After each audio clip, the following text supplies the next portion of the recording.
Hi guys, welcome to my videos. So guys, today in this video we are going to talk about gear management in an automatic transmission car. Alright guys, so guys, before I proceed further and say anything, I would like to clarify myself that I'm not a registered mechanic. I'm not a certified car dealer or anybody that has to do with any expertise with the car. So whatever I'm going to show you, this is based on my personal experience and view, and this should not be taken as an expert advice or a legal advice in any way, because I'm not authorized and and in legal ways I'm nowhere related to auto. So this is just based on personal advice. So if you are taking anything out of it, you are responsible for any outcome that comes out. Alright guys.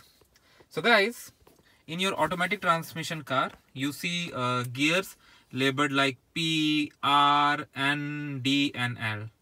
So what these are exactly, we are going to talk about it in this video. So in automatic transition, like what happens, like you don't have a clutch where you shift the gears manually. You just put drive or reverse, or when you stop you put parking. Sometimes when neutral, I hardly use neutral and low, so I'll talk about them as well. So what happens is, like when you park your car, you put it in P. If you want to make sure the gears are locked, you can go for shift lock, then it's not gonna be moved while it is in that position. And in all automatic cars, in dashboard here, like when right now the car is turned off, but if I turn and then what it's gonna do, if it is like P parked, it's gonna show P. If it is drive, it's gonna D. I mean, it's gonna show me the gear that is currently turned on in the car. So when you stop your car and if you turn your car off and you have not pressed P, although if you have pressed the brake button and your car is stationary, the car is going to give you strong warning, and that is what we see in most of the modern cars. It may or may not be present in your car.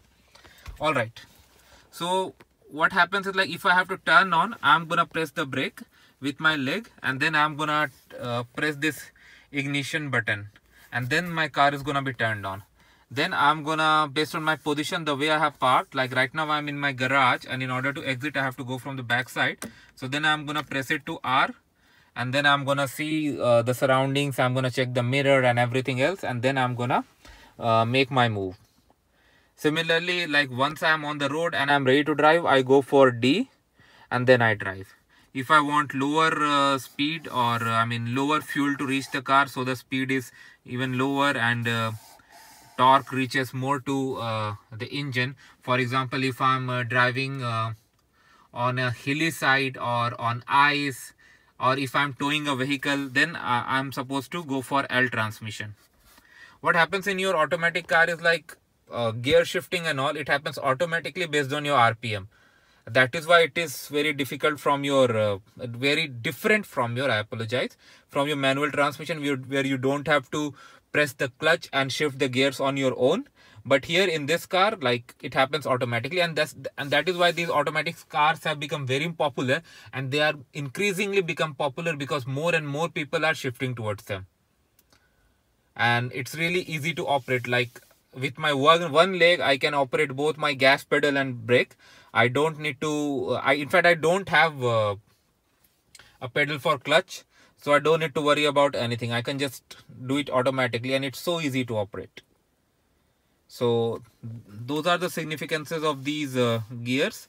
Like mostly for a car like this, when you're driving, we go for D. And if you are in a situation like you are towing a vehicle, or you are driving on a very icy surface or in a hilly side, we go for L.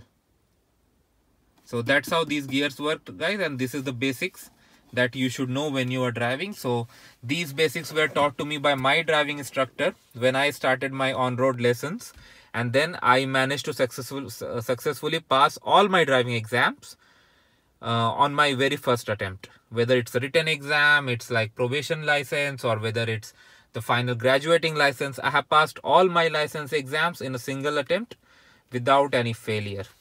So this is something you can also try, and it really works, guys. So I wish you happy driving, and with an automatic car like Nissan Sentra, I really love it, the way it works. And of course, everyone loves their first car. So thanks for watching, guys.